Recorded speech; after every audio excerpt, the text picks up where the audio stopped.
grands enjeux aujourd'hui, c'est d'abord d'améliorer, de maintenir, voire d'améliorer le revenu de nos agriculteurs et la résilience de nos exploitations, tout en assurant euh, leur modernisation et bien entendu l'intégration des nouvelles technologies dans les process. Ça, c'est une première priorité, de laquelle découle également la priorité de renouvellement des générations, qui est un grand défi, et également de la main-d'œuvre dans le secteur agricole, qui est lié bien entendu à la question aussi de l'image du métier. Enfin, euh, deux autres priorités. La première, c'est l'accompagnement dans la transition agroécologique des exploitations agricoles, avec le souci bien entendu d'une triple performance économique, environnementale et également sociale pour nos exploitations. Les trois vont bien entendu ensemble, mais représentent également un défi. Et une priorité un peu sectorielle qui est celle de l'élevage, où on rencontre le plus de difficultés, que ce soit pour le renouvellement des générations, l'attractivité des métiers, ou encore le revenu. C'est vraiment la filière la plus fragile, mais qui rend également des services à l'environnement et qu'il convient de préserver.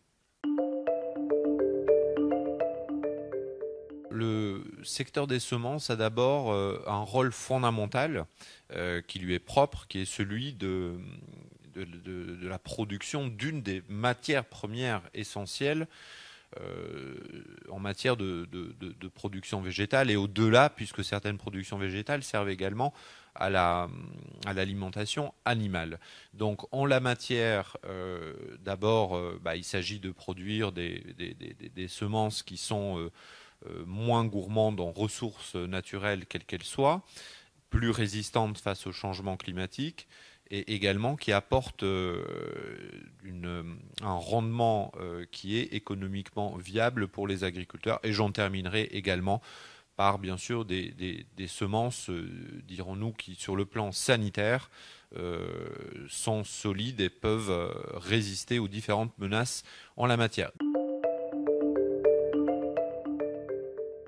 Nous mettons d'abord l'agriculteur au centre de toutes les décisions. On se met à sa place, on se dit très bien, mais quel est l'intérêt aujourd'hui pour l'agriculteur? Donc ça, c'est vraiment le premier point en matière de décision publique. Deuxièmement, il y a bien entendu, et ça va de pair, l'attente des consommateurs pour pouvoir également satisfaire leurs exigences.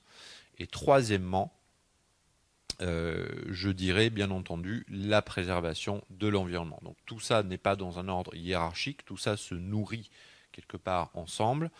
La région joue un rôle de chef de file en matière de politique agricole ou de développement, en tout cas économique et environnemental, mais elle n'est pas seule. Elle travaille toujours de manière partenariale en la matière.